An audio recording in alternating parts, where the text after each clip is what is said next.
Remember when you were a kid and the grown-ups would ask, "What do you want to be when you grow up?" I always wanted to be a radio announcer. In Bemidji, we only had one radio station, and I knew every announcer and every program. There was heel and toe time in the early afternoon, country music later, dinner music at 5:30, and then the top 40 from 6 to 10. At noon, Nina Anderson brought us the news from Black Duck and Thelma McGuire from Cass Lake. We also had the Stockyard Report with Raleigh Jorvig from the world's largest stockyard in South St. Paul. But at night, we could listen to WHO from exotic Des Moines, KOA Denver, KSL Salt Lake City, and the Rock of Chicago WLS. 89 WLS. When I was 10, I had a radio studio in our basement, 2 record players and a stack of 45s. My microphone was a shaped 2x4 upholstered with some very nice fabric. It was as real as it needed to be. I've always loved huge studio mics, and that hasn't changed. Those giant diamond and pill-shaped ribbon microphones are magnificent. Well, my dreams came true in 1970 when Bemidji State College fired up a 10-watt FM station. I was 15 and still in high school, but I could volunteer. I had to play classical music about which I knew nothing, and the microphone was disappointingly tiny, but I was in my element. I volunteered to take longer shifts during college breaks. A college in my backyard offering a degree in radio. What a grand stroke of luck. Eventually, I hit the big time. I got a real job at 1,000-watt KBUN. At sunset, we dropped to 250 watts. By then, Paul Bunyan Broadcasting had added a 50,000-watt FM KBHP. Bemidji now had 3 radio stations, and I was on all of them.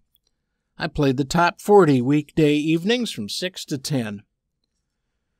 At that time, everything was manual, no computers, and I ran a tight board.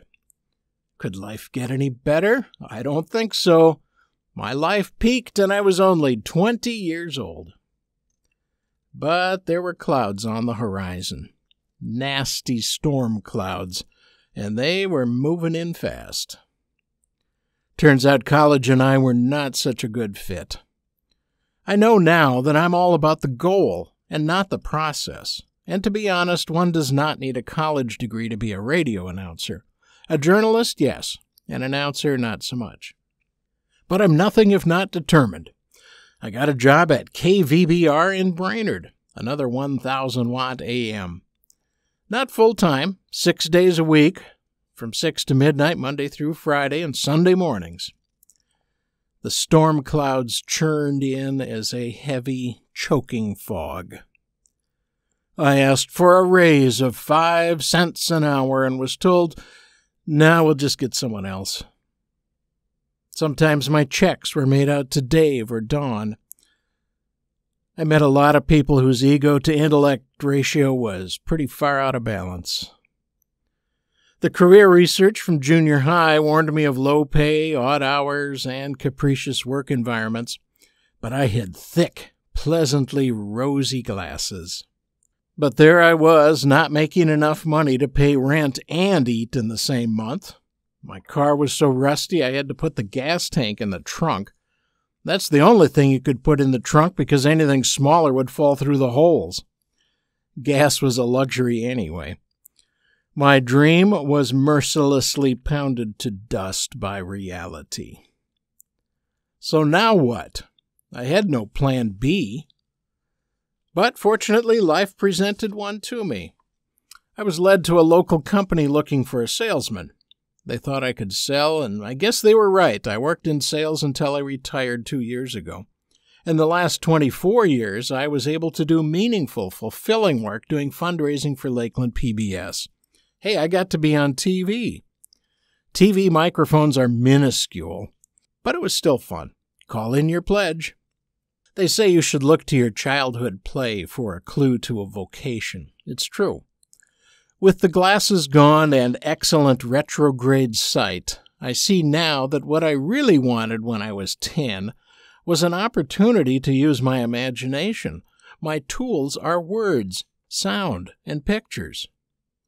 When I was working, I enjoyed making presentations using PowerPoint, words, pictures, microphones.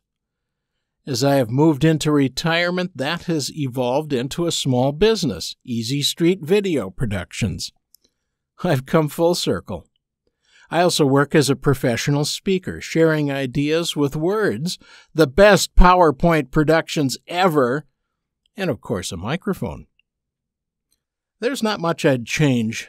Maybe I could have moved to Grand Rapids. I would have been a great fit for KAXE, but I'm not complaining. Plan A drove me to Plan B, which brought me back to Plan A. And here I am on Stay Human. And I'm recording this in my basement studio with a huge microphone.